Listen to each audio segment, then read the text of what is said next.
Welcome to Kickstarter Radio 102.4, and today, WTF is the Castles of Mad King Ludwig Collector's Edition. Our host can't say that name very fast. Well, the team voted on this to get looked at, and Lipstickpaddy has done the thing. So, Lipstickpaddy, are you there? Please tell us your thoughts on this Collector's Edition of a classic game from the tennies. Alright, peeps, it's the Castles of Mad King Ludwig. What in the heck is this game? Well, it's a game that came from 2014. Got a few awards, actually. I think the most one that stands out to me is the Mensa Award. For thinking, of course. The Intelligent Mensa Award, oh yes, indeed. Because it's a strategy game where the king wants a castle built under his orders, and you're to design the best castle, and whoever designs the most popular castle, adding up all the points, wins at the end. It's a classic kind of Euro game with nice theme, coming from Germany, and yeah, we're getting a collector's edition, and my goodness, has it pimped it out. Now, all those Euro gamers need to look at this Kickstarter because they have done one heck of a number on this original. I mean, what they've done is a massive amount, and it's BGG score of irrelevance. Are they going to do enough for it to go up on that scale? We will see, but it's doing fantastic new art. Premium components, 2 new expansions, gamtrayz, ooh, and more. So who is this aimed at then? Because if you've got the first edition, are you ready for an update? Are you just going to ditch that box? Is it for newcomers, etc.? No, we'll have a look to see. It's got a nice long campaign, good to see. Massive amount of backers on the first day, wow. And yeah, 2014, so it's a 7-year-old game that's popped up on Kickstarter for an incredible second edition. Now we've got a bigger list here, what we're getting here. Weighted swan markers, what is that all about? New bonus and favour cards. The existing expansions are going to be in here as well, including the new ones. We're getting new minis, 5th player option. Keep saying more, it's saying more up here, it's saying more down here. It is by Bezier Games, and on Kickstarter they've had 16 already. I know Bezier from just the retail space, and if we just look at the Kickstarters that they've done, of course they did recently the Ultimate Werewolf Extreme Edition. They are the ones who did Suburbia and the one night add whatever in here. Villains, werewolf, alien, vampire, talk about milking a cow, and to be honest, they've milked that cow so much, now they're ready to bring out a new game. No, it's not, it's a reprint of an old one. Ah, damn it, Bezier Games, when are you going to come back? When are you going to do something new? I jest, of course. They can do whatever they want, Bezier Games. Anyway, it's a look at the size of this box. It's one of these deep, massive boxes we seem to be getting on Kickstarter when retail games pop up here. And the trays are lining nicely. Now, we're all for gamtrayz if they quicken the setup. You know, that's when it's at its best. And it does say that it's to really organize the game components to safety. But it says it is designed to make game setup quick and easy. So yeah, they're doing it right, which is good to see. We are getting artwork from an artist that has impossible to say name, Agna Iskadabragoswika. Goodness name. Just give yourself a nickname. I don't know, but the art is pretty cool actually.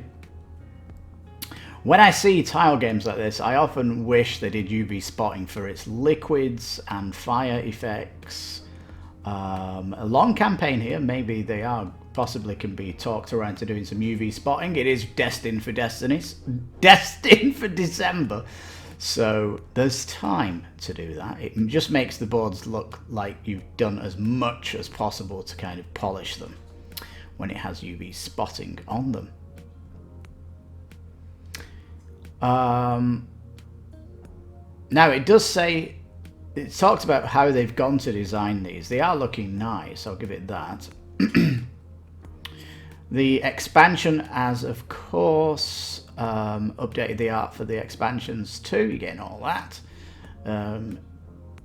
These decrees are all about changing up the variability of the game, so every time you play it's a little bit different.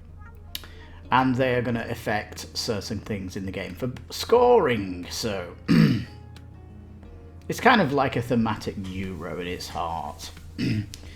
But a strategy as you're placing and you're designing your castle. Now this is a bit of a quirky thing that they're adding in here. So every tower room is a different room, allowing to get a different completion reward for each tower. Now you're going to put these towers down to protect it from prying eyes. It's kind of weird, this. Anyway, reimagined scoreboards, and don't they look delicious indeed?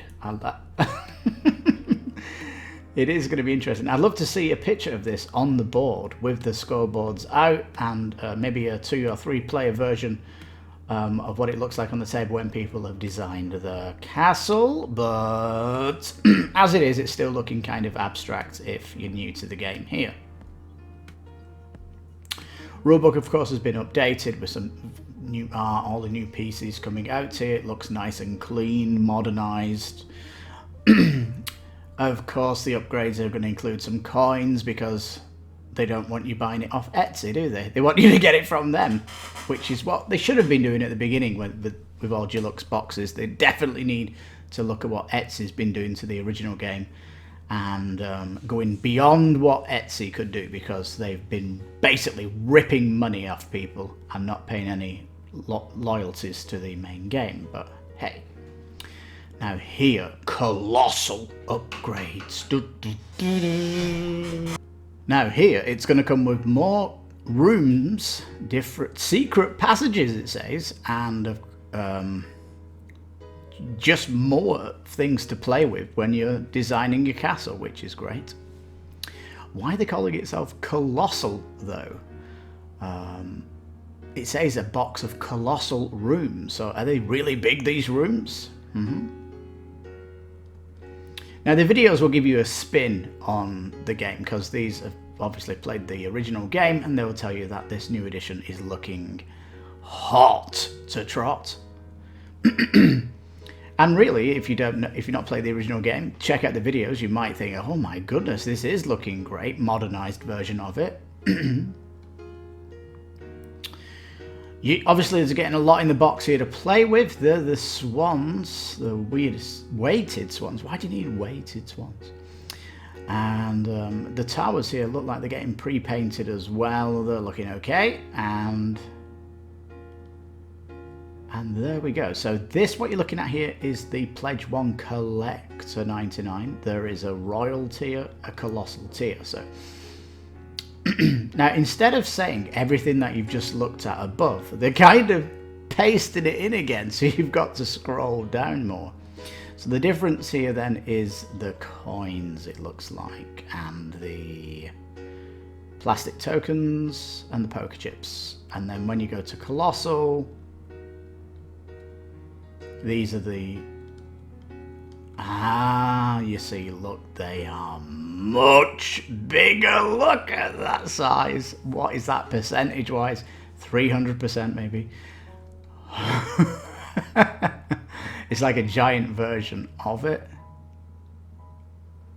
Okay. Yeah, looks cool. So again, it's pasting everything you get in the base. And the Colossal, you're getting these giant tiles so that it looks bigger on the table. Presence is going to look so much great. And bigger tiles mean better concentration of art, possibly. So 169. So what are you supposed to do with the tiles that are small? Is it updating every tile from the base game? It's strange, isn't it? So potentially you've got a small print and a big print version of it in the box. It's going to be odd, that one, for 170. 170? Stretch goals then, they've been busting through these. A nice grand atrium, the empty hall. These are all to play with when you're designing your castle. So, looking neat. A hypnosium. What the heck is that? And winter glitter swans. Oh my goodness. They're putting glitter on the swans. This is getting beyond excessive detail now. More cards to stretch it up. Another different type of building. And is there any sign of modernization in these castles, like a laptop or a plasma screen on the TV, or is it all dated? Just trying to look here in the office if I can see anything modern. I don't think so. I don't think so. That would have been cool though if you were designing a modern castle. And we don't know what the gazillion 1 million is going to be, but that'll be interesting. It's certainly got a lot of stretch goals here, and some social goals for doing some unique moat artwork. This is looking really nice. And yeah, it's actually getting, you know, if you're a fan of updating your game, you're a fan of second editions and picking up a game from the past, this has certainly pimped it out to the max. I don't think the game is for me, but it's certainly looking cool if you're into that kind of game that it is, because it's a little bit of a quirky game. If you watch the videos about it and any playthroughs from the first edition, definitely quirky. And shipping is it's a little bit on the high side, isn't it really? 34 to the US. On top of the 69, that's jumping it to $200 for a second edition game. $200 if you want the all-in pledge. Alright, we've got lots of wording down here at the bottom.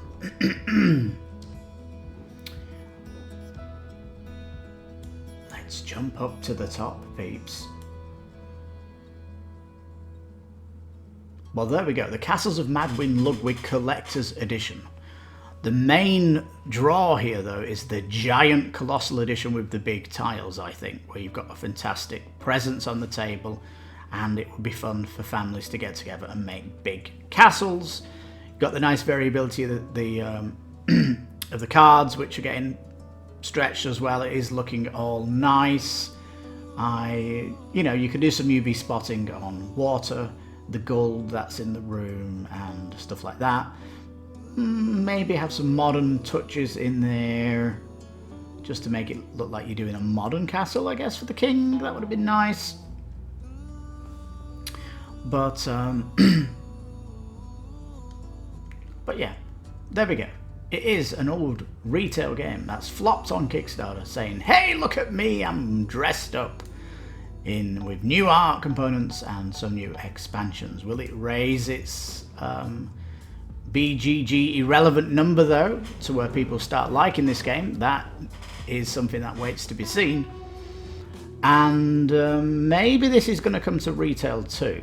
There's no guarantee that it's a Kickstarter on its own, right? Because it is a retail game. Let's have a quick look here.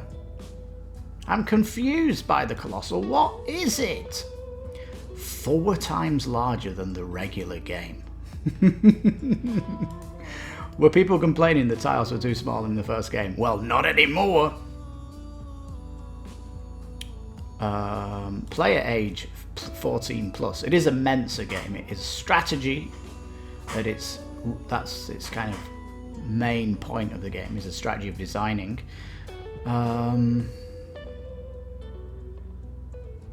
There's no question here that they think, is it coming to retail? But I guess it is, with the new art and stuff like that, just a second edition coming to retail. So if you want the Kickstarter edition, you've got to go into the heavy pledge, right? You've got to go Colossal. Or potentially Royal if you just want the coins and the upgraded pit tokens and favours. So, but you know, if people at the station want to get this, I'm sure they're going to go for Colossal, because I'm not that jazzed over the going for old retail games when they come out. Modern, that's not my stick. I like new things coming out. But when the editor gets hold of this cut, she might be more intrigued into looking for it, and I'm sure you might be too. But there's nothing to fault on it. They've done exactly what you want from a second edition, haven't they? Redone the art, redone the components, put all the old expansions in the main box. They've added so much extra, including giant tiles. They've gamtrayz, give you coins, they've updated tokens, and oh my goodness, they've really done what you wanted for a second edition. If you've got the first edition, let me know. If you are hyped about this, if you first time you've heard about this franchise, let me know if you're backing it and why you're backing it. And yeah, it's a super hot project. But you are Castles of Madwing, Ludwig, Crazy Man. You are out in a blockbuster week on Kickstarter with many heavy games also to budget for. But unlike them, you are here for 30 days in your campaign, and who knows how far this campaign will be stretched. By the end of this, it might require a second video to have a look and see what my final thoughts are on this after it's fully blossomed into something different than what we're looking at today. Well, that's the Castles of Mad King Ludwig. I have to say that so slow. What a name for a game.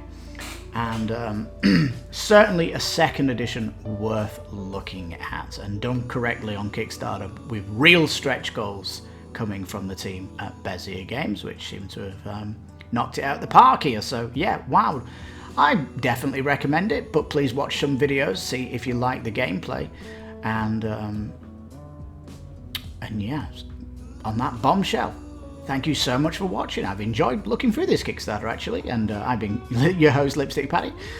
You've been watching Kickstarter Radio 102.4, and yeah, please give the thumb up, a like, leave a comment please, and please take care, stay safe, and bye bye for now.